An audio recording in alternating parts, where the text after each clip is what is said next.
Mr. President, one of President Biden's favorite things to talk about is giving families, quote, a little bit of breathing room, unquote. It's a phrase he uses frequently, just as he also frequently talks about growing the economy, quote, from the middle out and the bottom up, not from the top down, end quote. He used both phrases in a speech just last week. And frankly, Mr. President, it's somewhat staggering to me that he continues to talk like this because the Biden economy is the story of taking away Americans' breathing room. It's a story of declining purchasing power for lower and middle-income families, of wages that don't keep pace with increased costs, of stretched budgets and difficult spending decisions. President Biden has presided over a historic inflation crisis that has left American families struggling just to keep up. According to the U.S. Department of Agriculture, in February 2023, a cost-effective, nutritious meal plan for a family of four costs $979.40 per month. 2 years earlier, that same family would have had to spend $674.80. That is a 45% increase, Mr. President. A 45% increase. The Biden economy is costing that family of four an additional $304 a month for groceries, or $3,655 per year more. And again, that's just on groceries.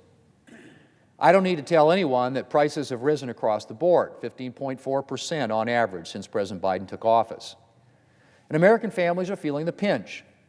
A recent CNBC survey found that 70% of Americans are feeling financially stressed, 70%, and that the majority of Americans are living paycheck to paycheck. And it's no surprise, given that inflation has outpaced wage growth for 24 straight months, meaning that under the Biden administration, Americans have received a de facto pay cut. Americans are cutting back on spending, dipping into savings, or charging expenses to their credit card to help make ends meet. Bloomberg reports on a growing trend of relying on, quote, buy now, pay later, end quote, apps for everyday purchases, noting that, and I quote, U.S. consumers are increasingly using such installment loans to pay for everyday items like groceries, highlighting the financial pain wrought by the worst inflation outbreak in 4 decades, end quote. That's from Bloomberg. Credit card debt hit a record high in the final quarter of 2022. And nearly half of Americans are carrying balances now from month to month. More than 2/3 of Americans are saving less than they did a year ago. And the list goes on. Put simply, Mr. President, if President Biden wanted to create more breathing room for Americans, he's failed. In fact, President Biden has taken away Americans' breathing room, and there's little relief in sight.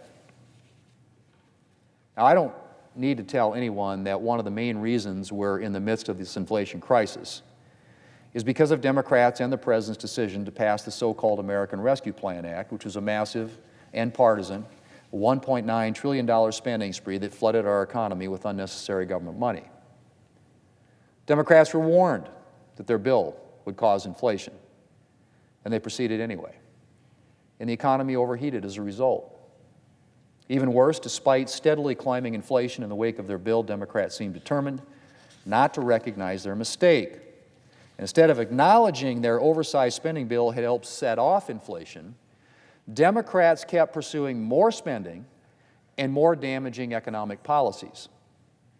There's the $5 trillion big government vision they called Build Back Better, but should probably have been named more aptly Build Back Broke or Bankrupt. The so-called Inflation Reduction Act, which has done nothing to address inflation, but has imposed a series of new taxes that are driving up Americans' energy costs. The President's reckless student loan giveaway, which could end up costing American taxpayers close to $1 trillion. And there's more. And the bad ideas just keep coming. The President recently released his budget proposal, which would increase spending every year until the federal budget reaches an eye-watering $10 trillion in the year 2033. $10 trillion. For comparison, let me just point out that the entire federal budget for 2019, and that's the last budget before the pandemic, was $4.4 trillion. $4.4 trillion. President Biden wants to more than double that. $4.4 trillion to $10 trillion. And then there's the latest idea from the White House, which is punishing Americans with good credit scores if they purchase a house. That's right, Mr. President. Think about this one. The Biden administration has announced a new policy which is set to go into effect on May 1st that would impose higher mortgage fees on Americans with higher credit scores, and the highest fees on Americans who make a substantial down payment. Now, if you save and are able to make a 20% down payment on a home, you're going to pay more under the Biden administration plan.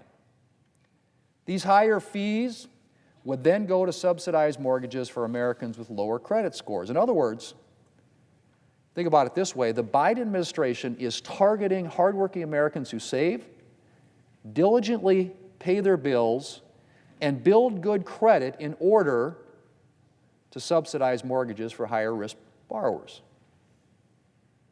It is the microcosm of Biden's big government policies. Punish hard work, punish financial discipline, punish success, and redistribute the wealth. Squeeze middle-class Americans. Force hardworking taxpayers to fund Democrats' socialist visions. You literally are socializing mortgage payments. That's what it amounts to. Nothing more, nothing less. Because let's be very clear, President Biden likes to talk about forcing better-off Americans to pay for his policies. And he likes to claim that he isn't going to raise taxes on Americans making less than $400,000 a year. But this new mortgage policy is going to hit thousands and thousands of middle-class Americans making ordinary salaries whose only crime is that they've worked hard, saved money, and been responsible with their debt. The President can talk all he likes about making wealthy Americans pay their fair share.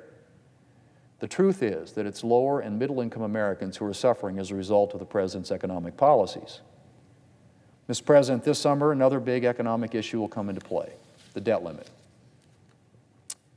Sometime in the next few months, the United States will reach the limit of its borrowing capacity, and Congress will have to pass, and the President will have to sign legislation to raise the debt ceiling to enable the United States to pay our debts. Now, needless to say, that will require negotiations between the President and Congress, something the President has so far refused to engage in. Why? Because the President doesn't want an increase in the debt limit to be paired with any measures that might cut spending or actually do something to reduce the debt. I suppose that's not a surprising position from someone who wants to grow government, increase the size of the federal budget to a staggering $10 trillion, but it's a deeply problematic position, both because it ignores the increasing danger represented by our ever-increasing national debt and because it is an unrealistic position. In a divided government, a refusal to negotiate cannot be an option. And if the President doesn't want to go down in history as the President who forced the United States to default on its debt, he needs to start engaging in negotiations. House Republicans are putting forward a serious bill to restrain excess spending while protecting the full faith and credit of the United States. The President needs to join the Speaker at the negotiating table. Responsible spending reforms might not undo the economic damage the President has done, but they could put us on a more sustainable and less damaging path for the future. And they could spare Americans some of the economic pain that would result from more of President Biden's reckless government spending. Mr. President, I yield the floor.